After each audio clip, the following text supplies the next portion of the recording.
Alpha Scrap Martial Arts Network coming at you with another knife review. Folding knife review this week. Cold Steel Recon 1 Tanto. Beautiful Tanto. Yes, it's not American made, and as an American, I would like American made, but at the price point, at the time that this came out, because this used to be AUS 8 steel. Now it's S35V. There was a time, not too long ago, where you could not find a blade with S30V or any of the premium steels for less than $200-300. I got this one for $100. Just the Recon series, it comes with a clip point. I think they still make the drop point, and at one time maybe they made a crisp version. I like the Tanto for this intended purpose. I do not use this for EDC tasks, like opening mail and boxes and stuff. I carry this, when I do carry it, for one purpose and one purpose only, and that is for self-protection. Why? Because of the blade shape. Now, on blade shape, we're having our shadow segment from the shadow hand, and that is going to be on the Tanto blade shape. Why is the Tanto blade shape so important, shadow hand? Well, let me translate for you viewers. Those of you who practice the Filipino martial arts, stick, blade, will know what is called a watik. A watik is a hit and retract. So instead of slicing through all the way, you just hit and retract. It's less committed, but that right there adds a whole new level to your watik.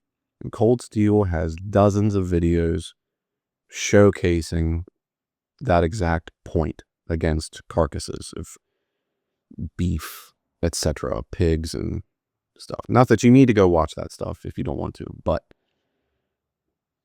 it creates a triangular wound on that watik with that right there. That is very, very nice design. Now, there's not a whole lot of leverage because of the balance, but all the weight is in the blade. This is a G10 handle, S35E blade. And while it's not overall heavy, most of the weight is in the blade. It's not that bad balanced. Balance is about right there. It's not bad. There's no liners, but most of that weight is in the blade. So you can really crack it. You can even go down a little bit further on the handle. And they make actually Recon XLs too, which is like a 5.5-inch blade and an even longer handle where you can really crack it. But again, the bigger knife you get, the harder it is to conceal, the heavier it is, probably less likely to carry it at that point. So Triad lock, very strong. So there's not really a whole lot else for me to say in the pros category. So that ends our first shadow segment. 4-inch blade. So check your local laws and regulations for any knife you get. I really only carry it for one purpose, but there is another reason why I don't carry this as much anymore. And that leads us into our second shadow segment of clip positioning. Clip, as you see, it's pretty worn. I've had this for years. It is ambidextrous, but my biggest con for this knife is that I can't carry it tip down. Once I had that realization, I really stopped carrying this.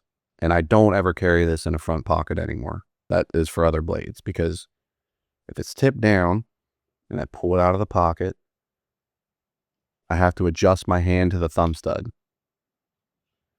Now, some people say, yeah, I pull it out and then here and I can do that. But are you seriously going to trust that in an adrenaline situation with so little real estate being grabbed onto? I wouldn't. Fling that right out of your hand. But tip down, pull it out, flip right into your hand. Look at all that real estate versus this.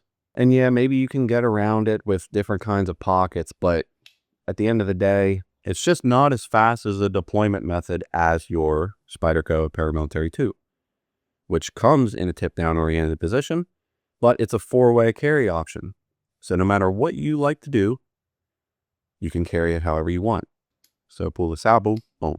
Or the Spyderco thumb deployment just makes it so much easier to actuate. And it's a one-handed close.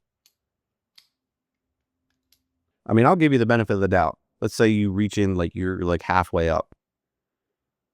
You still have to get to the thumb stud because there's no other way to open except for that flip.